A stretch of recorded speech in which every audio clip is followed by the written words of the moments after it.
net, and Richard Rodriguez to try and earn the save. It's time to right field. One up, one down. All that sort of thing, but I mean, it's like he's just making perfect pitches now. Deep, short, and a strong throw from Newman. Retires Hunter Dozier. 2 quick outs. 3-2. Swing and a miss. He struck him out. Rays the Jolly Roger. Rich Rod does it again. The Pirates are over 500 at 12-11 and beat the best team. Yeah, you heard that right. The Pittsburgh Pirates are above 500 and not last in the division at the end of April. We live in a strange, strange world. Let's talk about that and a whole lot more on today's MLB Preview.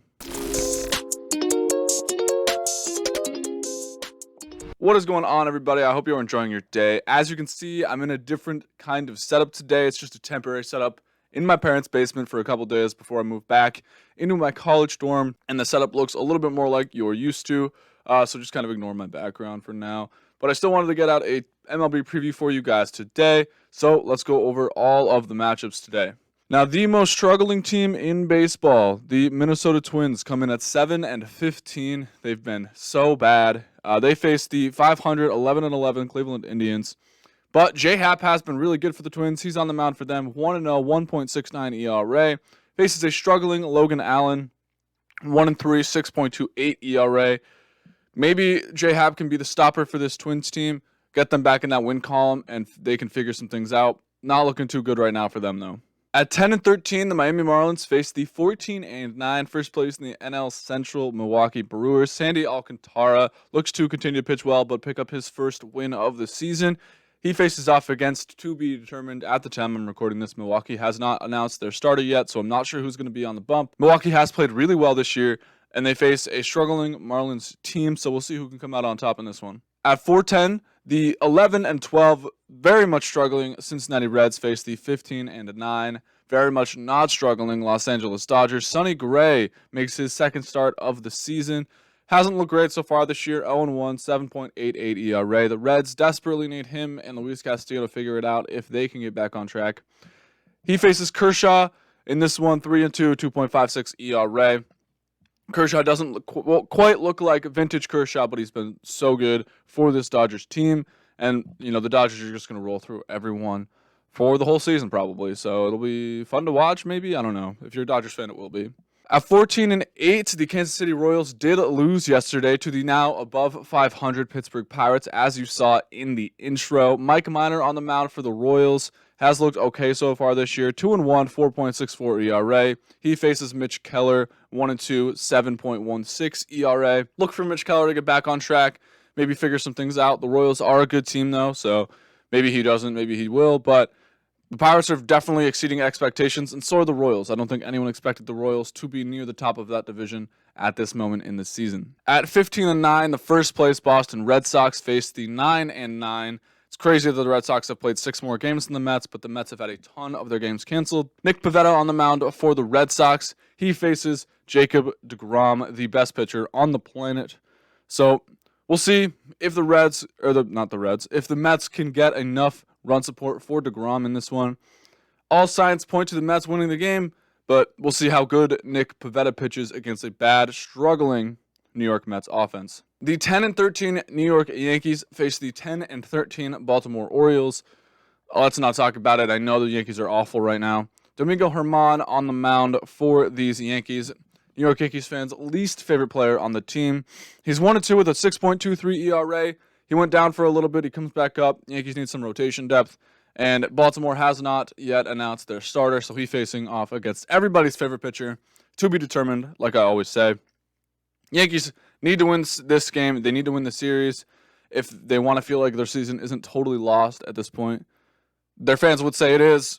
I'm not totally convinced the season's totally lost yet. We're still in April, but it's been a bad stretch to start the year. At 7:07 tonight, the 8-12 struggling Washington Nationals face the 11-11 Toronto Blue Jays. Eric Fetty on the mound for the Nationals. Looks good so far this year. ERA is not great, but that doesn't really matter at this point in the year. And one of the best pitchers in the American League, Steven Matz, 4-0 with a 2.31 ERA. He's looked phenomenal so far this year. The Nationals' offense has been not that great outside of like Trey Turner, Juan Soto, obviously. We'll see if Matz can continue his really good season or if the Nationals' offense can pick it up and take up the victory in this one. At 7:10 tonight, the 15-9 hot Athletics face the 12-12 Tampa Bay Rays. Cole Irvin on the mound for these Athletics, 2-2, 3.86. Pretty good first month of the season for Cole Irvin. I'm sure he would take that every single time. And 2-1 with a 2.05 ERA is Tyler Glasnow. He's looked phenomenal so far this year. I called him overrated. He told me to eat a bag of bugs. He's been amazing so far this year, so good for him. At 7:20, the 10-13, same record as the Baltimore Orioles and the New York Yankees. Chicago Cubs face the 11-12 Atlanta Braves. Braves have still not looked great so far this year. They did pick up a victory last night, but that doesn't mean a whole lot against this bad Cubs team. Kyle Hendricks is desperately looking to get his season on track. He's 1-2 with a 5.68 ERA. He needs to pick it up. And Gabriel Yanoa on the mound for the Braves. He's been pretty good so far this year, 1-1 with a 3.86 ERA. At 7:45, the 11-12 Philadelphia Phillies face the 12-11 St. Louis Cardinals. Vince Velasquez on the mound for these Phillies, looking to get his first win of the season. And same with Oviedo.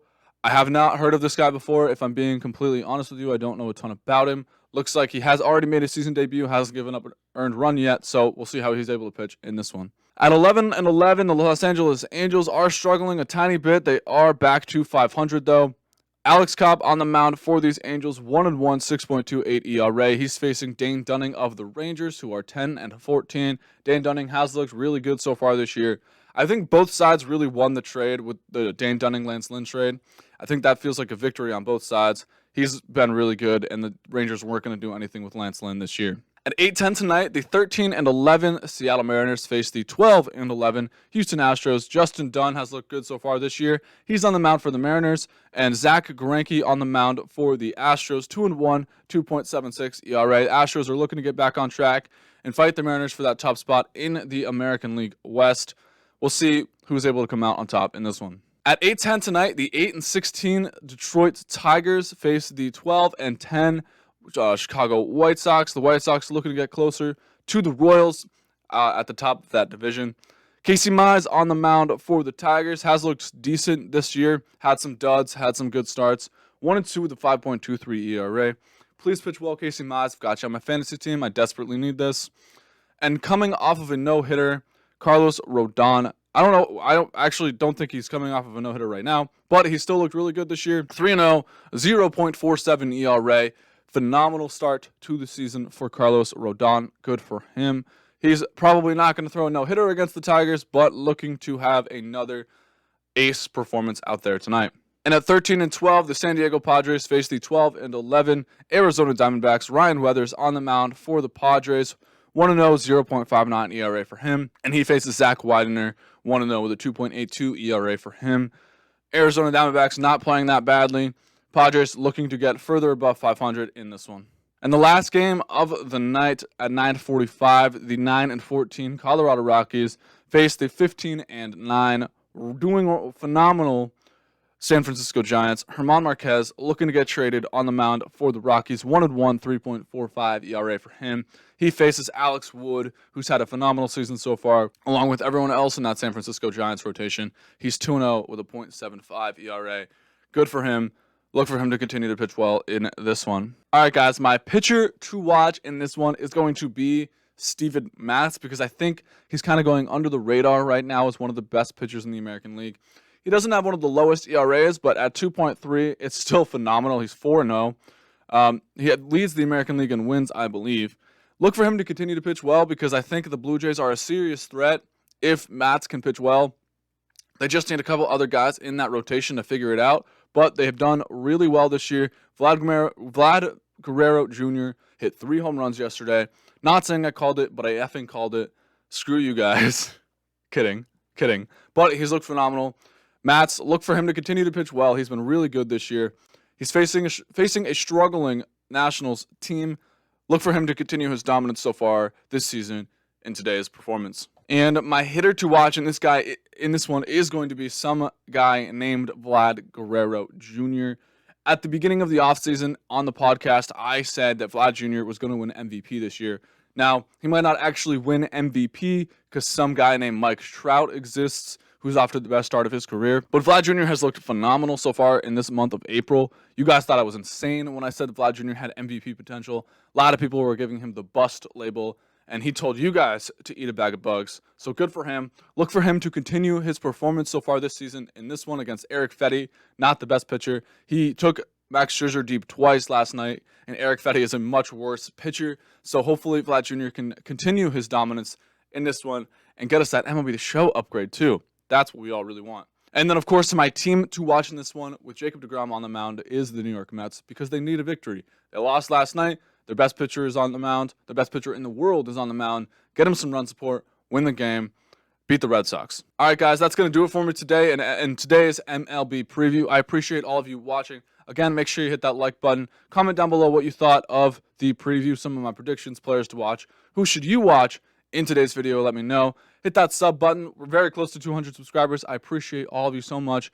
And as always, socials, Discord, podcast, linked in the description below. And I'll see you in the next one. Peace out.